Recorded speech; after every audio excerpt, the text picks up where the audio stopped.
Ladies and gentlemen, let me ask you a simple question. What's been occupying your mind lately? Here's a crucial truth. You become what you consistently think about. Not occasionally, not sometimes, but every single day. If your thoughts are filled with fear, doubt, and worry, your life starts to mirror that. If your mind is focused on growth, gratitude, and goals, that too becomes your reality. Your mind functions as a factory, and your thoughts are the blueprint. It builds based on what you feed it. What you dwell on, it creates. You attract what you believe you will become. This isn't just motivational talk. This is a law of life.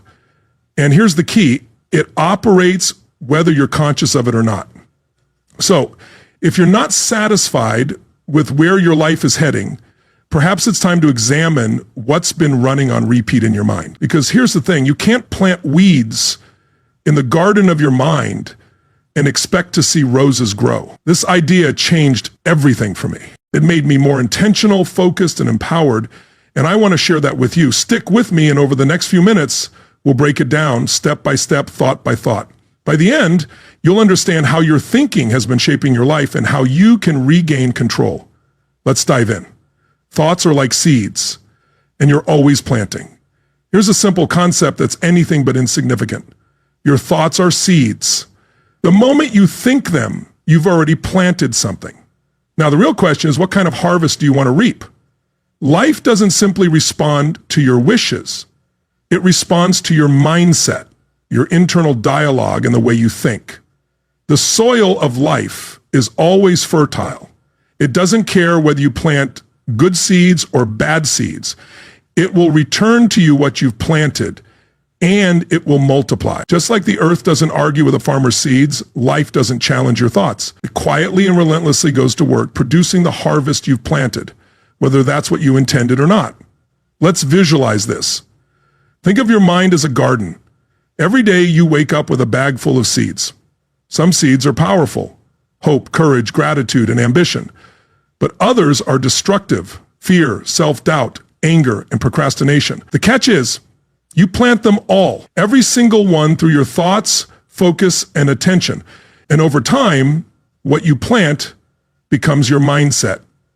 Your mindset shapes your decisions. Your decisions lead to actions. Your actions produce results.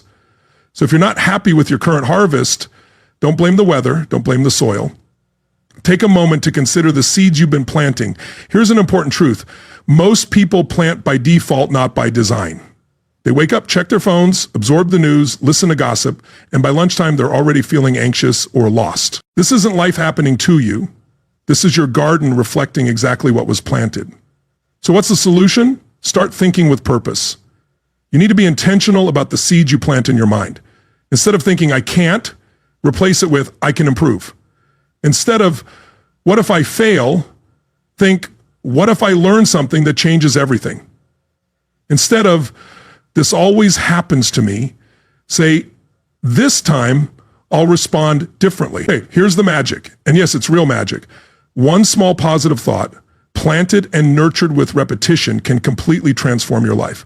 Imagine this, just one idea, believed in, spoken aloud, and acted upon, can set off a chain reaction, a new habit, a new result, a new chapter. But you need to be honest with yourself. What kinds of seeds have you been planting? Every complaint is a seed. Every excuse is a seed. Every time you say it's too late or I'm not good enough, that's a seed. But so is every word of encouragement, every decision to try again, every act of discipline, and every vision of a better life you hold in your mind. Those are seeds too. So what's your garden going to look like a year from now, 10 years from now? The good news is you don't have to wait to find out. You just need to look at what you're planting today. Here's a simple yet powerful step. Start a thought journal. Each morning, write down the dominant thought running through your mind. Is it hopeful, negative, empowering, draining? Track your seeds, because what gets tracked gets changed, and what gets changed can grow into something remarkable. Let me leave you with this. You don't have to be a genius to change your life. You just need to become a better gardener. Choose your seeds wisely, nurture them daily, protect them from the weeds, and the harvest will take care of itself. Remember, you're always planting. The only question is, are you planting what you actually want to grow? The mind is a garden, and you must guard it fiercely. Let me tell you something that has changed more lives than any motivational slogan ever could. Your mind is a garden, and every single day, something is trying to grow in it. Something is trying to take root. Here's the deal. If you don't take charge of what grows there, anything, yes, anything, will start to grow. Let me ask you this. Have you ever walked past a garden overtaken by weeds? What happened there? Did someone plant those weeds on purpose? No. Weeds show up due to neglect. They grow because someone said, I'll tend to it tomorrow. The same thing happens in the mind. If you don't guard it, protect it, and nourish it, soon you're not thinking your own thoughts anymore. You're just reacting to everyone else's. And that's dangerous because the world is not neutral. There are voices, negative voices, that whisper or even shout all day long, telling you you're not enough, that it's too late, that you'll never change. If you're not careful, those voices will take root. They'll grow tall, strong, and soon they'll block the sunlight of your potential. You've got to be the gatekeeper of your mind. You decide who enters and who is escorted out. You control what comes through your eyes, your ears, and your inner dialogue. I'm not saying you should build walls so high that no new ideas can get in, but be careful. You want to be open-minded, but not so open that weeds can blow in with the breeze. It's not just about protecting your mind. It's about curating it, feeding it, strengthening it. You need to feed it with ideas that challenge you, stories that inspire you, and thoughts that lift you. Because here's what I've learned. A strong mind leads to a strong life. A guarded mind leads to a guided life. And a clear mind leads to a creative life. Now, let me give you some practical advice. If you're going to guard your mind, you need to build a few habits. First, control the first hour of your day. The first hour sets the tone for the rest of the day. If you fill it with junk news, social media, and comparison, you've already let the weeds in. Instead, start your day with intention.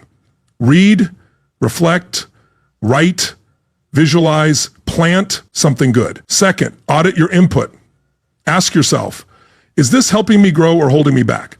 That TV show, that podcast, that conversation, what's it doing to your garden? If it's toxic, turn it off. If it's dull, cut it out. Be ruthless because your future is at stake. Third, choose your circle carefully. People are carriers.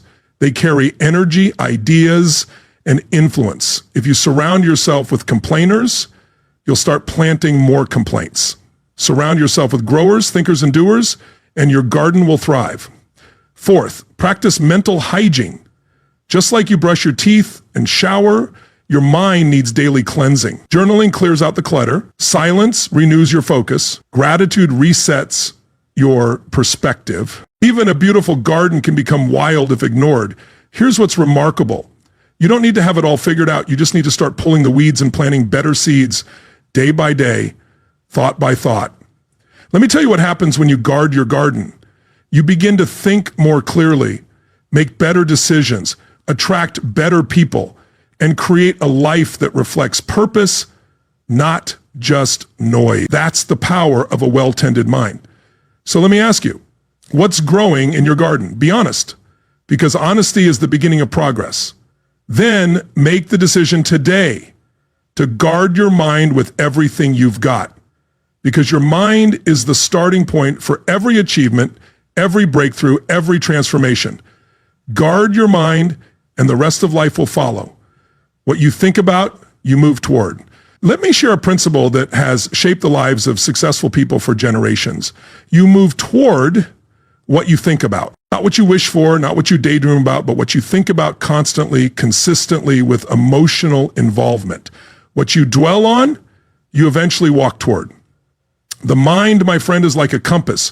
Whatever you point it at long enough is where you'll end up, even if you don't realize it.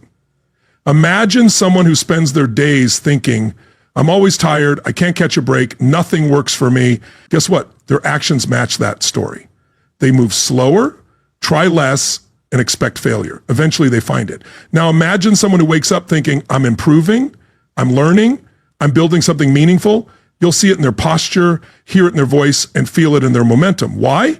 Because they're moving in the direction of their dominant thoughts. Your mind is always giving orders to your behavior, and your behavior drives your results. But here's the catch. Your thoughts don't have to be true to influence your direction. They just have to be repeated. If you tell yourself, I'm not ready, or I'm not good enough, or I'll start next year, guess what? Your body listens, your habits follow, and your life starts to shrink. You've got to interrupt that pattern. Point the compass somewhere worth going. Here's a real life example. A young man came to me after a seminar. He said, I want to be successful, but I feel stuck. I don't know what to do. I asked him, what do you think about most during the day? He replied, honestly, I think about how I'm failing, how far behind I am. I told him, that's your problem. You're trying to go north, but your mind is pointed south. You can't get where you want to go by thinking about where you don't want to be. You need to start thinking about what you want, not just what you fear. See the future in your mind before you ever hold it in your hands, because the mind leads and life follows. Here's a simple habit you can build today: mental targeting. Every morning, take 5 minutes, just 5, and clearly think about where you want to go. Not vaguely, not someday, but specifically. The health you want, the income you desire, the character you want to embody, the relationships you want to build. Hold those images in your mind, feel them, speak them, write them down.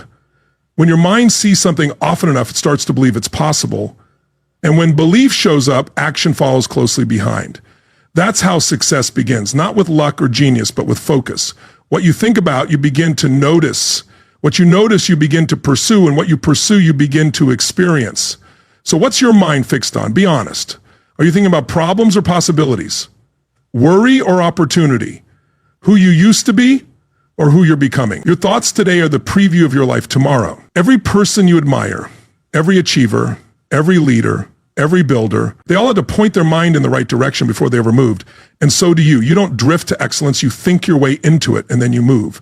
So decide right now, where do you want to go? And more importantly, what are you willing to start thinking about to get there? Because what you think about, you will move toward, and the journey begins the moment you take back the steering wheel of your mind. Your life follows your philosophy. Let me tell you something that's easy to overlook, but absolutely essential to understand if you want to change your life. Your life doesn't follow your hopes. It doesn't follow your good intentions. It doesn't even follow your goals if they're just written on a sheet of paper. Your life follows your philosophy. Now, what do I mean by that? Your philosophy is simply what you believe about life, about success, about failure, about people, about yourself. It's the set of ideas you've accepted as true. It's the way you see the world, and it shapes every decision, every habit, every result. Your philosophy is your internal compass, and whether you know it or not, it's been pointing you in a direction for years. Here's what's important. You don't get what you want. You get what your philosophy allows. You can want wealth, but if your philosophy is that money's the root of all evil, you'll sabotage yourself every time an opportunity shows up. You can want love, but if your philosophy is that everyone leaves, you'll push people away without even realizing it. You can want success, but if your philosophy says people like me never make it, then guess what? You'll prove yourself right. That's the power of a hidden philosophy. It becomes a self-fulfilling prophecy. So if your life isn't what you want it to be right now, you don't need to look out. You need to look within. You've got to examine the ideas you've been building your life around. And that's not always easy, because many of those beliefs were inherited from parents, from school, from culture, from past pain. You didn't choose them, but they're still running the show now. The good news is this: you can change your philosophy. That's the beautiful part about being human. You're not a tree. You can move, you can grow, you can upgrade your thinking, but you have to do it on purpose. Let me give you some practical steps to begin. First, identify the results you're getting. The results don't lie. They're always the loudest messenger of your current philosophy. If your finances are a mess, there's a philosophy behind that. If your health is declining, there's a philosophy driving that too. If your relationships keep falling apart, same thing. Results reveal beliefs. So start there. Second, ask, what must I believe to keep creating this? This is a powerful question. It cuts through the noise and gets right to the root. You'll uncover beliefs like, I'm not worth it. Hard work never pays off. Or people can't be trusted. And once you see it, you can change it. Third, replace weak beliefs with empowering truths. Here's the rule. Don't just remove a bad philosophy. Replace it with a better one. I'm not worth it becomes I'm valuable, and growth is my responsibility. Success is for other people becomes success is earned and I'm willing to earn it. Write your new philosophy down, say it daily, and live it consistently. Fourth, build a philosophy that serves your future. Ask yourself this: if I keep thinking the way I'm thinking now, will it take me to the life I want? If not, don't wait for life to get better. Make your philosophy better, because that's where the real change begins. Let me tell you what happens when you upgrade your philosophy. You stop reacting and start responding. You stop blaming and start building. You stop drifting and start designing. You become the architect of your future, because your mind is finally working for you, not against you. But remember, your philosophy doesn't change overnight. It changes by decision, then repetition, then reinforcement through action. You've got to review it often, refine it, and sharpen it, because the moment your philosophy starts to change, so does everything else. Let me leave you with this. If you want to change your income, change your philosophy about money. If you want to change your health, change your philosophy about discipline. If you want to change your relationships, change your philosophy about people. And if you want to change your life, start with the thoughts you allow to live in your head and the beliefs you allow to govern your days. Because your life will never go further than your philosophy allows. So upgrade it, guard it, live by it, and watch the world respond. You can't live a positive life with a negative mind. Let me give it to you straight. You can't live a positive life with a negative mind. It just won't happen. Trying to do that is like trying to plant flowers in poison. You can hope, you can pray, you can water the soil every morning, but nothing grows when the roots are rotten. You see, your mindset sets the tone for your entire life, not your background, not your education, not your circumstances, your mind. Now, here's what I've learned after years of speaking with people from all walks of life. Most people don't even realize how negative their thinking has become. They don't notice how many times a day they say things like, "This always happens to me. Just my luck. Nothing ever works out. I knew I'd mess it up," or "I don't think I can." These aren't just passing words. They are reflections of a deeply rooted mindset. And over time, those thoughts become habits, those habits become identity, and that identity becomes a life that never rises above average. But here's the good news. The mind can change. And when your mind changes, your life starts to follow. Let me show you how negativity shows up in your words. You speak doubt, not confidence. In your body language, you slouch, you sigh, you hesitate.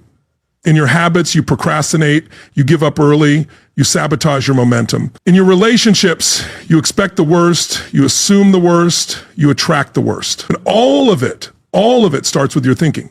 You can't talk failure and expect success. You can't dwell on limitations and walk into freedom. You can't replay rejection in your mind and expect to feel confident when opportunity knocks. It doesn't work like that. Now listen, I'm not saying life is always sunshine and roses. We all go through tough seasons. We all face rejection, pain, betrayal, and setbacks. But the difference between a negative mind and a strong mind is simple. A negative mind stays there. A strong mind acknowledges the pain, then chooses a better perspective. Because your mind doesn't just reflect your life, it creates it. You've got to take responsibility for your atmosphere. Here's a powerful exercise. Try this. Starting today, create a mindset filter. Every time a negative thought shows up, stop and ask, is this useful? Is it true? Is it helping me grow? If the answer is no, replace it. Don't fight the negative thought, overwrite it. You don't have to wrestle with the dark if you just turn on the light. Let me give you a few replacements for common negative thoughts. Instead of "I'll never figure this out," say, "Every expert was once a beginner." Instead of "I'm so behind," say, "I'm right on time for my journey." Instead of "I always fail," say, "Every failure has something to teach me." Instead of "I'm not good enough," say, "I'm learning, I'm growing, and I'm not done yet." You don't have to be perfect, you just have to be intentional. And here's another tip, protect your input. You can't expect a positive mind free while feeding it hours of fear, gossip, and outrage. Every day, the mind absorbs what you give it. So give it something strong, something clean, something that builds rather than breaks. Books, podcasts, sermons, positive conversations, quiet time, gratitude, journals. That's how you clean out the negativity and keep it out. Let me leave you with this. You don't attract the life you want. You attract the life that matches your mindset. So if you want a life of peace, purpose, and power, you've got to build the kind of mind that believes in it, that expects it, that creates it.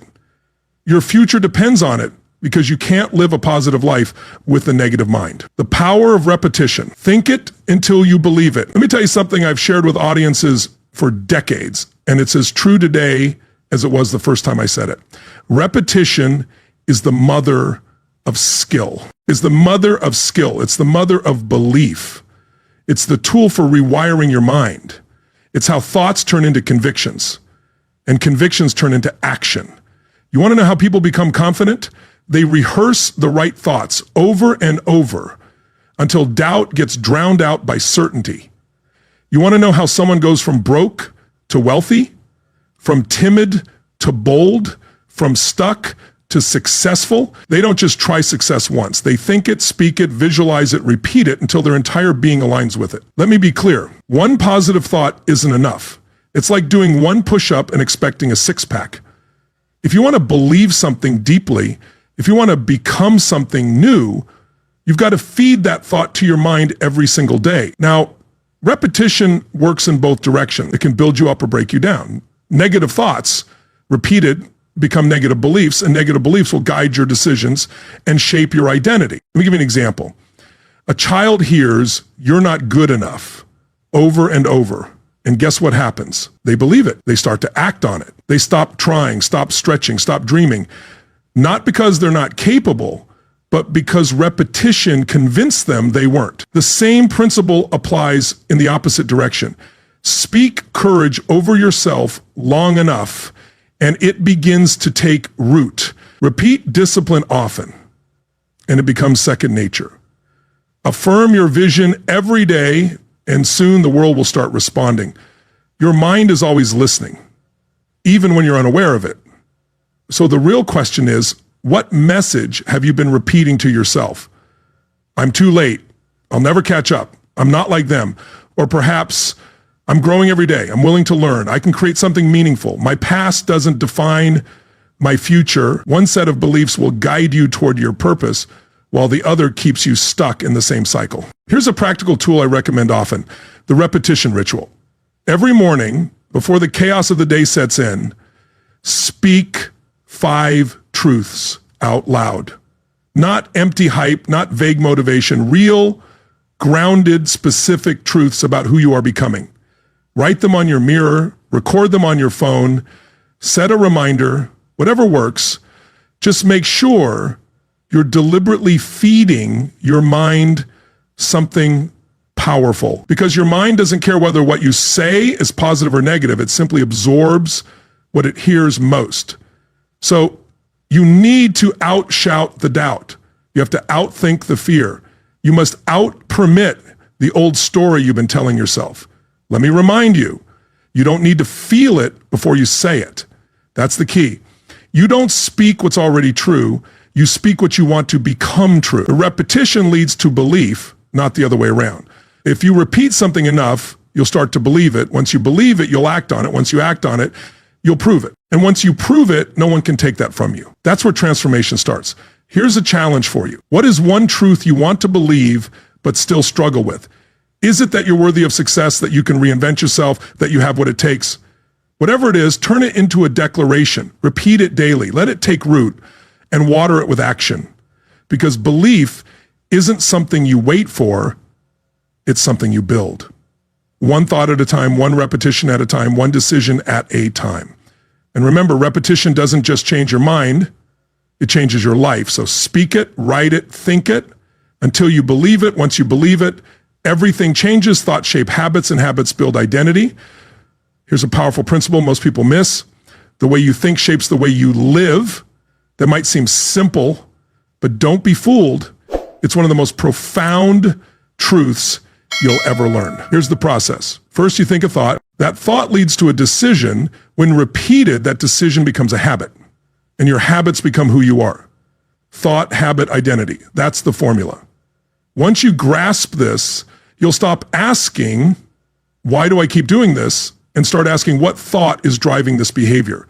Habits don't come out of nowhere. They grow from repeated thoughts that have been reinforced and accepted as truth. Let's break it down. Imagine someone who constantly thinks, I'm disorganized, I can't focus, I'm not disciplined. What happens? They begin acting in alignment with that belief. They stop trying to stay organized, they quit on routines, and soon enough, those thoughts manifest into habits. Now let's flip that.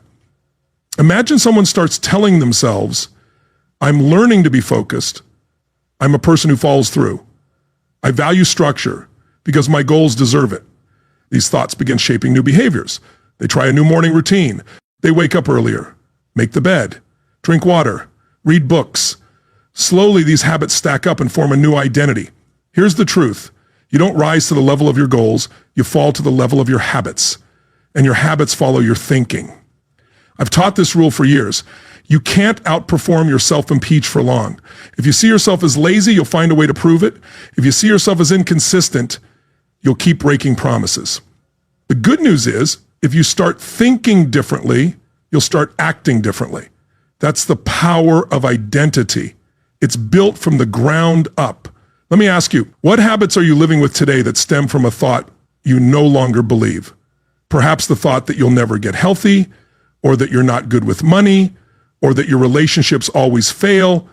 Those thoughts may have been planted years ago, but if the habit is still there, it's still shaping your life. So what do? You start the replacement process. Here's how. Step 1, identify the thought behind the habit. Ask yourself, what belief is at the core of this behavior? Step 2, name the habit it created. Maybe it's procrastination, isolation, overeating, overspending, or overreacting. Step 3, choose a new thought and attach it to a new habit. For example, I keep promises to myself. I do hard things because I'm building something meaningful. I follow through because my future is worth it. Step 4, rehearse the new identity until it feels real. Say it, write it, visualize it, and take one small action each day that proves it's true. Here's what happens. Every time you act in alignment with a better thought, you cast a vote for a new identity. And let me tell you something else. You don't have to believe it fully at first. You just have to believe it enough to take action. And action is what drives change. You're not stuck with your current habits. You're not trapped in an identity you didn't choose. You're just one new thought away from a new habit, and one new habit away from becoming someone new. Let me leave you with this. Don't just change your behavior, change the thought behind it. When you change your thinking, you build new habits. When you build new habits, you change who you are. And when your identity changes, your whole life rises to match it. So start thinking like the person you want to become. Start doing what that version of you would do. And soon you'll realize you've become that person. Now let's talk about association. Your associations magnify your thoughts. They strengthen them, reinforce them, and make them more difficult to ignore. Who you spend time with determines what you start to believe. And what you believe shapes what you do, and what you do becomes your life. We're all influenced by the people around us. Every conversation, every environment, every relationship is either fueling your dreams or draining them. So here's the question. Who is influencing your thinking? If thoughts are seeds, then the people around you are the water, the sun, or the weeds. Some people plant vision, faith, and discipline. They challenge your excuses, push you to aim higher. After spending time with them, you feel clearer, stronger, and more confident in your potential. Others, without realizing it, spread fear, doubt, and mediocrity. They make it seem normal to stay small. Here's the key. Thoughts don't grow in isolation. They grow in community. That's why your circle matters more than you think. You can work on your mindset all day, but if you're surrounded by people who focus on defeat, drama, and delay, you'll find it hard to thrive. I've learned this. You become the average of the 5 people you spend the most time with. So take inventory. Who challenges your thinking? Who speaks life into your goals? Who encourages better habits and lives them out? Those are the voices you need to hear more from. What about the complainers, the excuse makers, and the it's not worth trying crowd? You don't have to cut them off, but limit their influence. Why? Because exposure creates belief, and belief drives behavior. Here's a rule to live by. Environment is stronger than willpower. If you're in a room where no one else is growing, your fire will fade. But put yourself in a room full of driven, focused people and watch how your thinking stretches. You'll pick up better language, learn new strategies, and expect more from yourself. That's the power of association. And it's not just about people, it's about what you consume. The podcasts, books, videos, and conversations you engage with daily all carry influence. So ask yourself, are you feeding your mind with things that elevate your thinking, or are you overdosing on noise and nonsense? Be intentional. You're not just choosing friends, you're choosing your future mindset. Remember, you don't grow in the wrong crowd. You don't think big when you're surrounded by small talk. Speak courage over yourself long enough, and courage starts to take root. Repeat discipline long enough, and it becomes part of your nature. Affirm your vision daily, and soon the world begins to respond. Your mind is listening even when you don't realize it. So the question becomes, what message have you been repeating to yourself? I'm too late, I'll never catch up, I'm not like them. Or perhaps, I'm growing every day, I'm willing to learn, I can build something meaningful, my past does not define my future. One of these sets will lead you to purpose, the other will keep you circling the same mountain. A practical tool I teach all the time is the repetition ritual. Every morning, before the chaos of the day begins, speak 5 truths out loud. Specific truths about who you are becoming. Write them on your mirror, record them on your phone, set a reminder. If necessary, ensure you're feeding your mind something powerful on purpose. The mind doesn't care if what you say is good or bad. It just absorbs what it hears most. So you have to outshout the doubt. You have to outthink the fear. You have to out-repeat the story you've believed for too long. Let me remind you, you don't need to feel it before you say it. That's the trick. You don't speak what's already true. You speak what you want to become true, because repetition leads to belief, not the other way around. If you say something long enough, you'll begin to believe it. And once you believe it, you'll act on it. And once you act on it, you'll prove it. And once you prove it, no one can take it from you. That's how transformation begins. Let me close this chapter with a challenge. What one truth do you want to believe but still struggle with? Is it that you're worthy of success? That you can reinvent yourself?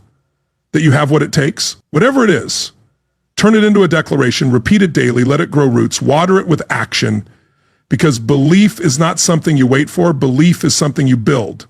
One thought at a time, one repetition at a time, one decision at a time.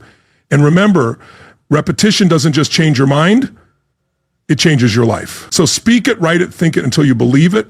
And once you believe it, everything changes. Thoughts shape habits, and habits build identity. Let me tell you something that most people never connect. The way you think becomes the way you live now. That might sound simple, but don't let its simplicity fool you. It's one of the most powerful truths you'll ever learn. First, you think a thought, that thought becomes a decision, that decision repeated becomes a habit, and your habits become who you are. Thought, habit, identity. That's the formula. And once you understand it, you'll stop asking, why do I keep doing this? And start asking, what thought is behind this behavior? Habits don't come out of nowhere. They grow from the seeds of thought. Thoughts that have been repeated, reinforced, and accepted as truth. Let's break it down.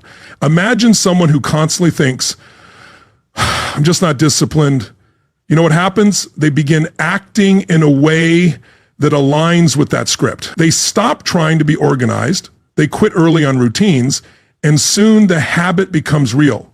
But it started with the thought. Now let's reverse it. Someone starts telling themselves, I'm learning to be focused. I'm a person who follows through. I value structure because my goals deserve it. Those thoughts begin to shape new behaviors. They try a new morning routine. They start showing up earlier. They make the bed. They drink the water. They read the book. And guess what? Those small habits begin to stack up, and that stack becomes a new identity.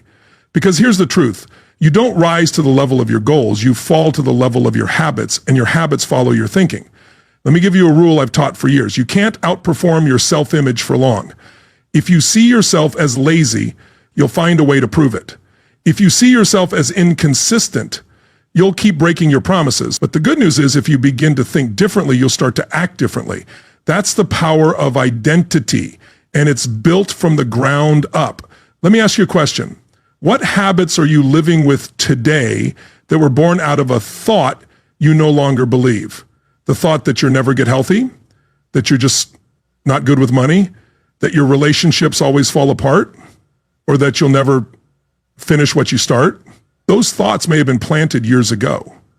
But if the habit is still there, it's still shaping your life. So what do? You start the replacement process. Here's how. Step 1, catch the thought behind the habit.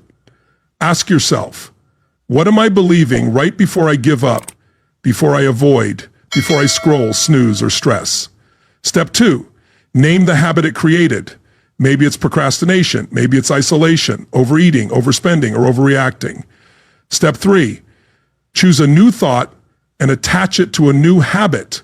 I'm someone who keeps promises to myself. I do hard things daily because I'm building something. I follow through because my future is worth it. Step 4, rehearse the identity until it feels real. Say it, write it, visualize it, and take one small action a day that proves it's true. Because here's what happens. Each time you act in alignment with a better thought, you're casting a vote for a new identity. Let me tell you something else. You don't have to believe it fully at the beginning. You just have to believe it enough to take action. And action is what starts the change. You're not stuck with the habits you've got. You're not trapped in an identity you didn't consciously choose. You are one new thought away from a new habit and one new habit away from becoming someone new. Let me leave you with this. Don't just change your behavior. Change the thought that led to it. Because when you change your thinking, you build new habits. And when you build new habits, you change who you are. And when your identity changes, your whole life rises to match it. So start thinking like the person you want to become. Start doing what that version of you would do. And soon you'll wake up one day and realize you become that person. Association magnifies thought. Let me share a principle with you that could change your direction almost overnight. Your associations magnify your thoughts. They amplify them. They reinforce them. They make them louder, stronger, and harder to ignore. That's right. Who you spend time with determines what you start to believe. And what you believe shapes what you do, and what you do becomes your life. You see, we're all influenced. We can pretend we're not, but we are. Every conversation, every environment, every relationship is either feeding you forward or pulling you back. It's either pushing you forward or pulling you back. So the question becomes, who's speaking into your thinking? Because if thoughts are seeds, then the people around you are the water, the sun, or the weeds. Let's be honest. Some people walk into your life and plant vision, faith, discipline. They challenge your excuses. They push you to aim higher. You leave their presence thinking clearer, standing taller, believing stronger. And then there are others, some people, without even knowing it, infect your thinking with fear. They feed your doubt. They normalize mediocrity. They make it seem smart to stay small. But here's what I want you to understand. Thoughts don't grow in isolation. They grow in community. That's why your circle matters more than you think. You can spend all day working on your mindset. But if you're surrounded by people who constantly talk defeat, drama, and delay, you're planting. Now, I'm not saying you need to cut people off cold, but you do need to become intentional about who gets access to your attention, your time, and your energy. You see, I learned a long time ago, you become the average of the 5 people you spend the most time with. So take inventory. Who challenges your thinking? Who speaks life into your goals? Who encourages better habits and lives them out themselves? Who believes in your potential even when you forget it? Those are the voices you need more of. And what about the others? The complainers, the excuse makers, the blamers, the it's not worth trying crowd. You don't have to hate them. You just have to limit their influence. Why? Because exposure creates belief and belief creates behavior.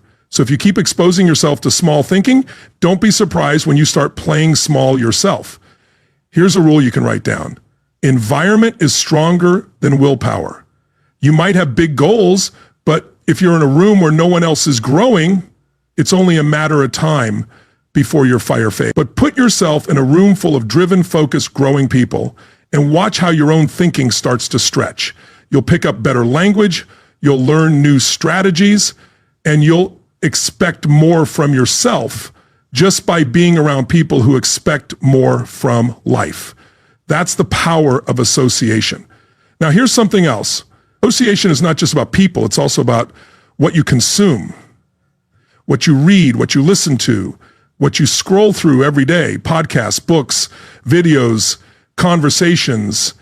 They all carry influence. So ask yourself, are you feeding your mind anything that elevates your thinking, or are you overdosing on noise and nonsense?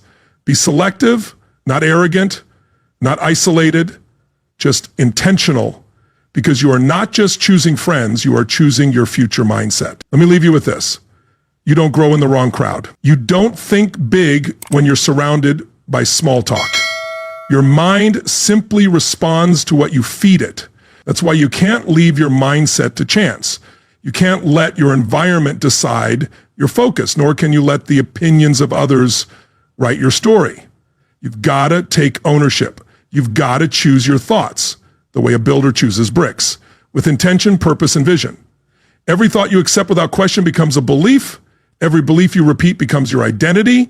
Every habit you live becomes your identity. And that identity becomes the foundation of your future. So let me ask you, what kind of future is your mind building right now? Is it a future shaped by fear, doubt, and limitation? Or is it a future built on purpose, discipline, and growth? Because one of those futures is built by default and the other is built by design. It's your choice. You've learned a lot in this series. You've learned that your thoughts are seeds and you're always planting. Your mind is a garden that needs guarding. What you think about, you move toward. Your philosophy is the compass for your life. You can't live a positive life with a negative mind. Repetition builds belief. Your habits shape your identity. Your associations magnify your mindset.